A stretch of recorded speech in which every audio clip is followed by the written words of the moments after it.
നിന്റെ മനസ്സിൽ ഇപ്പോഴും സംശയമാണല്ലേ? ഏയ്, അങ്ങനൊന്നുമില്ല. അല്ല, നീ എന്നെ സംശയിക്കുന്നുണ്ട്. മീര നഷ്ടപ്പെട്ടപ്പോൾ പല രീതിയിൽ ഞാൻ നിന്നെ ദ്രോഹിച്ചു. ബിസിനസ്സിൽ നിന്ന് നിന്നെ പുറത്താക്കാൻ ശ്രമിച്ചു. നിന്റെ കാറ്, പ്രഭയുടെ ജോലി എല്ലാം ഞാനാടാ ചെയ്തേ. അതുപോലെ തനുജ എന്ന പെൺകുട്ടിയെ ഞാൻ അയച്ചതാണ് നിന്റെ ജീവിതത്തിലേക്കെന്ന് നീ ചിന്തിച്ചിട്ടുണ്ടാവല്ലേ? ഇല്ല.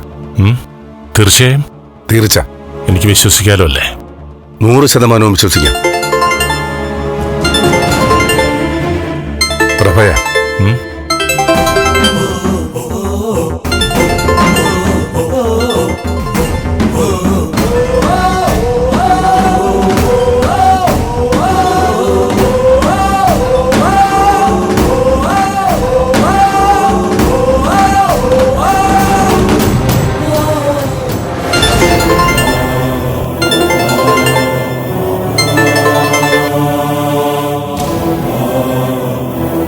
ഹലോ പ്രഭ.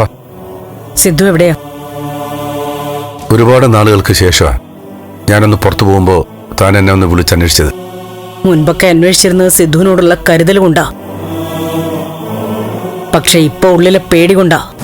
എന്തിനു പേടിക്കണം പ്രഭ? എന്തിനു പേടിക്കണമെന്നോ? എന്നെ കൊണ്ടൊന്നും പറയിപ്പിക്കരുത്. പറഞ്ഞോ പ്രഭ.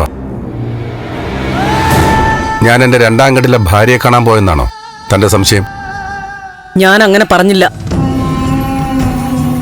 സിദ്ധു എവിടെയാണെന്ന് എനിക്ക് അറിയണമെന്നുണ്ട്. സിദ്ധു എന്താ മറുപടി പറയാത്തത്? സിദ്ധു എവിടെയാ?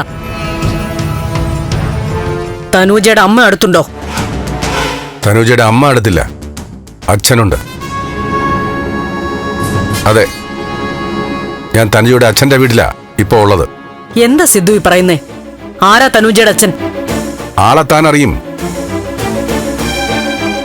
ബലരാമൻ.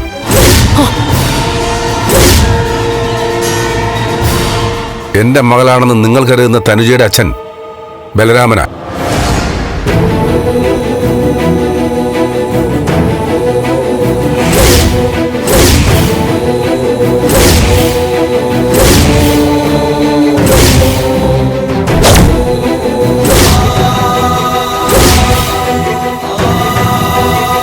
സത്യമാണോ സിദ്ധു?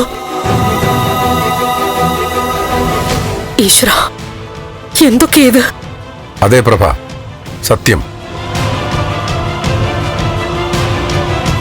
ഞാൻ വർഷങ്ങളായി എല്ലാവരിൽ നിന്നും മറച്ചുവെച്ച സത്യം.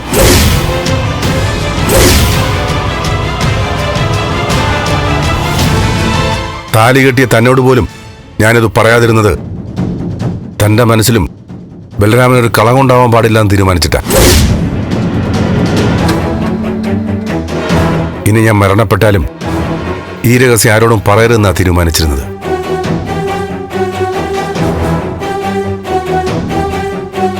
പക്ഷേ ഇന്ന് വിധിയൊരുക്കിയൊരു ദിവസം പോലെ തോന്നുന്നു. തന്നോട് എനിക്ക് പറയണമെന്ന് തോന്നി. ബലരാമൻ എന്തു പറയുന്നു? ഈ സംഭവമൊക്കെ നടക്കുമ്പോ ബലരാമൻ ഒന്നും തന്നെ പറയാതിരുന്നത് എന്താ? ഒക്കെ നമുക്ക് നേരിട്ട് സംസാരിക്കാം.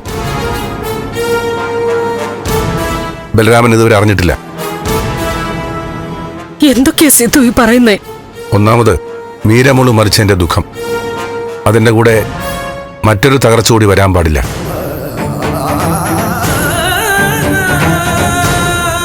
ലോകം എന്നെ തെറ്റിദ്ധരിച്ചോട്ടെ, പക്ഷേ അവനൊരു വിഷമം കൊടുക്കാൻ വയ്യ.